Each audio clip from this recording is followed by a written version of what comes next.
Hello. My name is Pia Prana. I'm a holistic counselor and coach, especially a coach for women's personal leadership. And today I really want to delve a little bit deeper into topic of grief. I'm really using grief as a way to unveil your true identity. And mainly these last few weeks, grief has come up for me. So I wanted to also then really delve a little bit deeper for myself as well. And I do believe that this is a topic that touches many hearts.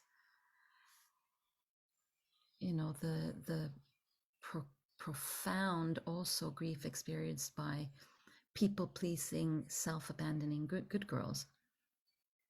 I suppose when you realize that you've lost touch with your true self, something that happened for me many years ago, and the grief that came up was immense, because I realized I'd lost part of myself in the process of being good for everybody else but myself.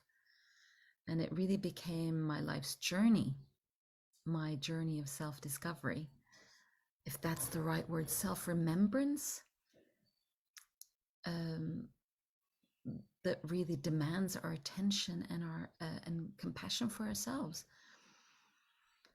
And at the time, I had been living a very unconscious life, not really connected with anything deeper beyond. I didn't even go beyond scratching the surface. I just knew that I wasn't happy. I knew that things weren't working in my life. And we're talking, 24, 25 years ago. But if you can just imagine for a moment a life where your worth is not determined by the opinions of others or the approval of others.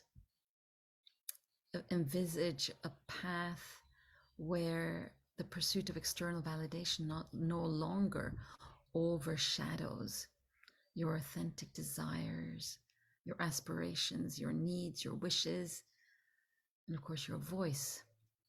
And that is the transformative journey of that people-pleasing good girls have to embark on. This is the journey that I embarked on. And you can even call it a hero's journey, because even if there isn't an outer dragon that you need to slay, it's the inner dragon, it's the inner demons, and that journey is very often accompanied by a deep sense of grief that arises from the realization that through the self-abandonment, through the people-pleasing, you're actually losing touch with yourself, your authentic light, your essence. So when we're constantly seeking external validation and approval, it could really create an existential crisis, something that happened for me.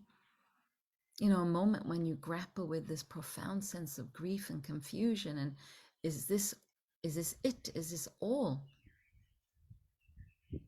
And the pain that for me at the time was very confusing, because I didn't know where it was coming from. But actually it's during such a period where you actually get to question really the very essence of your being, your identity, the values that shape you, the purpose that gives you meaning to your existence. And it could really be a disorientating time when you untangle the threads that have been blurred, the boundaries between who you are and the expectations of others, who you are and who you thought you had to be, who you are and this identity that you created to keep safe, amongst other things. Because people pleasing, all the behaviors that go under good girls, is a trauma response. And that trauma response is fawning, one that isn't as well known as fight, flight, or even freeze. But in this process of self-discovery, self-remembrance is perhaps a better word, grief is very much a natural response to realizing that you've been living a life that's not entirely your own. And even, thinking back at my teens, my young adulthood, oh my God, really was not my own. Really was not my own. And all the different, even if you're to look at all the decisions that you made out of inauthenticity, how that you may end up mourning a loss of this solid sense of self when you get to the place where, wow, this is not it for me. Maybe there's grief for the person that you became in order to like I said, stay safe, or meet the expectations and demands of others, but also of society. Having to be good, having to be a certain way. Oh, girls or women don't behave like that. Oh no, you should be quiet. You shouldn't speak up like that. So it really becomes a tender and courageous exploration of the layers that have obscured your true essence. And for me, like I said, I really found myself in the pit of grief. There was, I think it was 24 years ago, where, like I said, most of my life had really been kind of like the fish that never noticed the water that surrounded her, right? Everything just, it's, you cannot see the reality that is so plain. At least later on, it became so plain for me, but at the time, I didn't. And for me, that water surrounding me was the good girl traits, people pleasing, swallowing my truth, total lack of boundaries, and just doing all the things I thought I needed to do to get loved, be accepted. God, the amount of times that I smiled when I actually wanted to cry, or said yes when I wanted to yell no.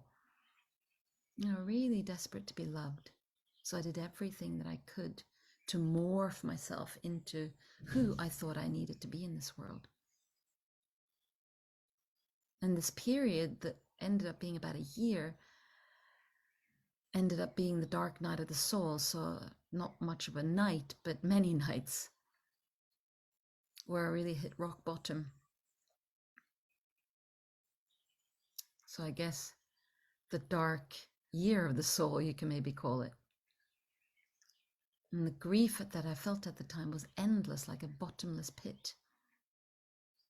And I think I must have probably cried nonstop for a year. And I want to say that I allowed myself space to mourn, but you know what? There wasn't an option for me. I had no choice. The tears over the time lost and the choices made that were not aligned with my authentic self. I was lost, I was afraid. And also the shame that emerged meant that I did not confine in anyone what I was going through, because I was so ashamed at feeling the way I was feeling. And the confusion of, well, who am I now if I'm not this?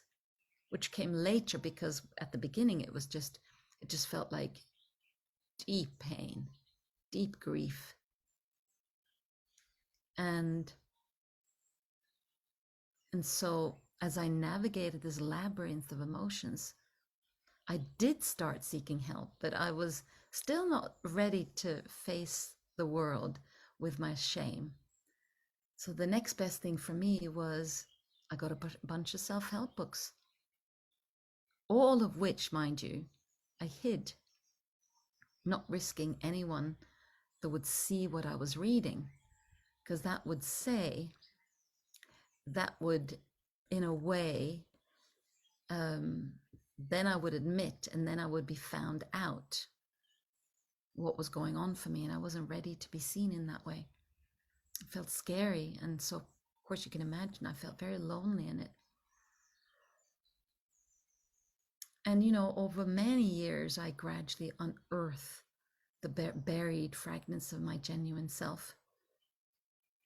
And most importantly, after a year, about a year of feeling like what was just torture on my own, I got professional help.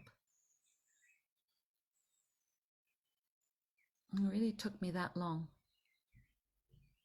And especially with my first therapist, I had to have the willingness to face and embrace the sometimes deeply uncomfortable truth that surfaced. And also to start to process and figuring out who I was without the mask and layers of inauthenticity that I'd worn like a cloak. And in the process, losing some friends along the way.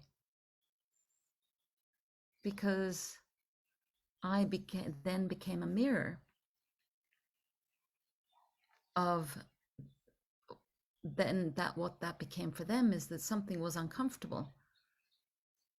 So in the end, it just became oh, I don't want to be her friend anymore for whatever reasons they had. But actually, it was the discomfort of noticing the changes in me. And so that's also a risk you take when you go on this journey. Any type of deeper self-inquiry journey.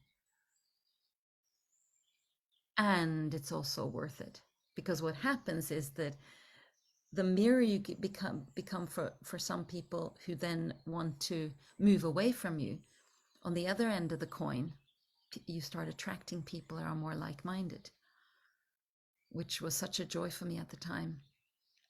About a year and a half in, or maybe a little bit less, when I started to have the courage to really show up, baby steps. So as I began to peel back the layers of people-pleasing and self-abandonment, I began to rediscover my true essence. And that's what other people then started to become attracted to. And what became very clear was that embracing the grief was an essential part of my healing and transformation. And I am eternally grateful for that time, even if at the time that was the last thing I wanted. So I would love to hear in the comments anything that resonates with you, anything that shows up for you that's valuable for you in your life. And I hope to see you in one of my other videos. From my heart to yours, I wish you a beautiful rest of your day. Bye for now.